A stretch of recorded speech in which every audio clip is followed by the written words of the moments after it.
do ano está chegando e quem tem filho pequeno certamente já começou a pensar no início da vida escolar da criança. Como escolher a escola ideal para o desenvolvimento do seu filho? Em que idade a criança deve ser levada para a escola? Como ter certeza de que ela será respeitada e valorizada no ambiente escolar? A partir de hoje, a RIC apresenta 8 edições especiais do Repórter RIC falando sobre educação infantil. Você vai ver passo a passo pontos importantes que devem ser observados na hora de escolher a escola ideal para o seu filho, como, por exemplo, o projeto pedagógico, como a criança é levada a vivenciar o conhecimento, como se dá a integração da família com a escola e como a escola trabalha temas como arte, cultura, esportes, respeito ao meio ambiente e responsabilidade social, entre outros. Neste primeiro programa, o foco central é o projeto pedagógico. Você vai acompanhar depoimentos de professores, pedagogos e também entrevistas com pais que já passaram por este delicado momento de decisão. Está no ar o Repórter RIC, especial Educação.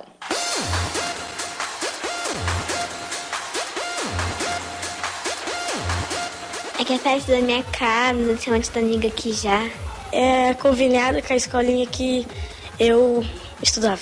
Eles sempre ouviram falar muito bem. Eu tinha várias amigas desde a minha primeira escola aqui que vieram pra cá.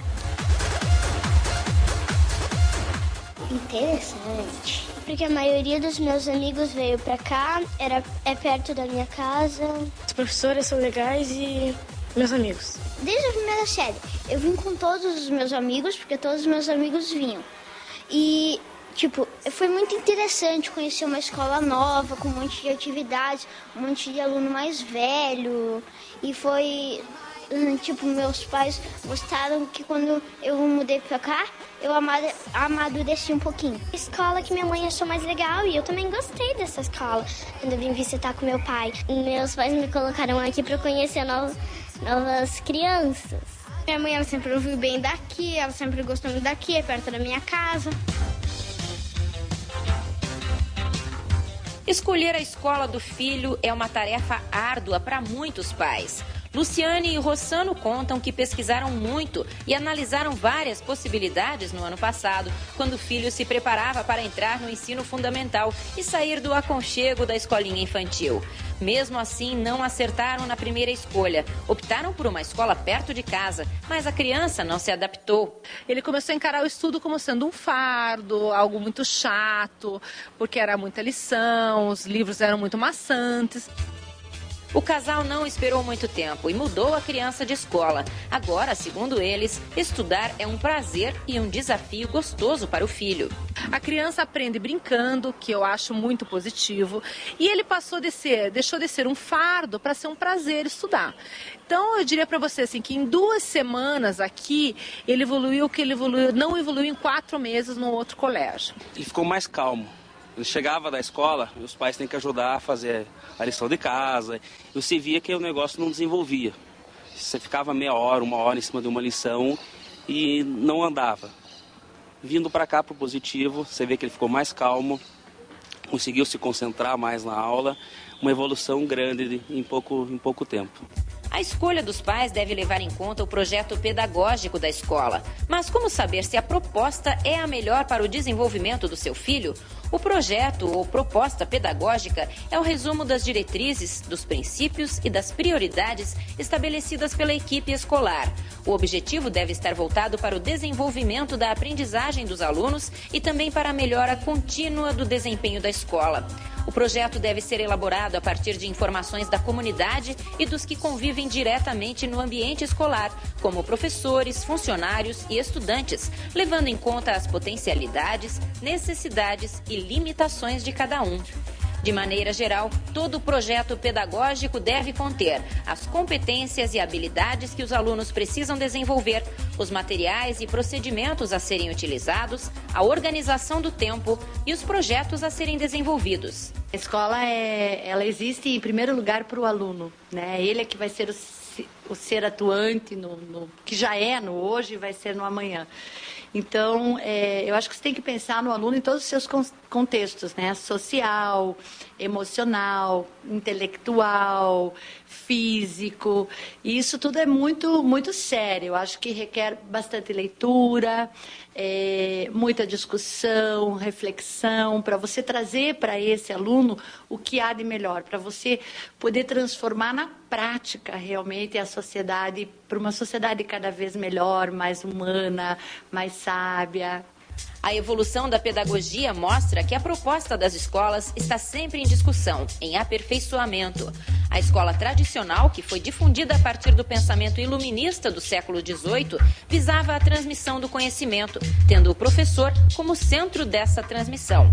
Até bem pouco tempo era a proposta dominante e que ainda predomina em algumas instituições. A linha progressista, adotada por escolas contemporâneas, prega a maior interatividade entre o professor e o aluno. O conhecimento se cria a partir desse relacionamento. Em linhas gerais, o modelo construtivista se baseia nas experiências individuais de cada estudante, e o professor é quem conduz o aluno no processo do aprendizado. O Positivo, por exemplo, adota a linha progressista, que tem a meta de formar alunos mais críticos e conscientes. Mas, segundo a coordenadora pedagógica, também é importante estar constantemente atento às mudanças, muito mais do que a rótulos pedagógicos. Por isso, a escola busca também ressaltar e respeitar a individualidade de cada aluno. É preciso, por exemplo, a gente saber um pouquinho de Piaget. Ele coloca assim, que o ser humano só aprende quando ele tem interesse, quando ele tem um desejo. Senão vai entrar por um ouvido e vai sair por outro, quando ele tem uma necessidade. Se a gente sabe que o ser humano aprende assim, não tem por que um professor chegar na frente dos seus alunos e ficar informando. Né? Não, ele vai ter que, em primeiro lugar, desestruturar as certezas dos alunos. Com provocações. Com provocações, com desafios, desequilíbrios. Fazer com que os alunos tenham o querer. E felizes são as pessoas que têm bastante conhecimento, que são humildes, que só sabem o que nada sabem, porque a gente tem a vida inteira para aprender, né, com o outro, com o ambiente. E aí eu já estou falando de Vygotsky.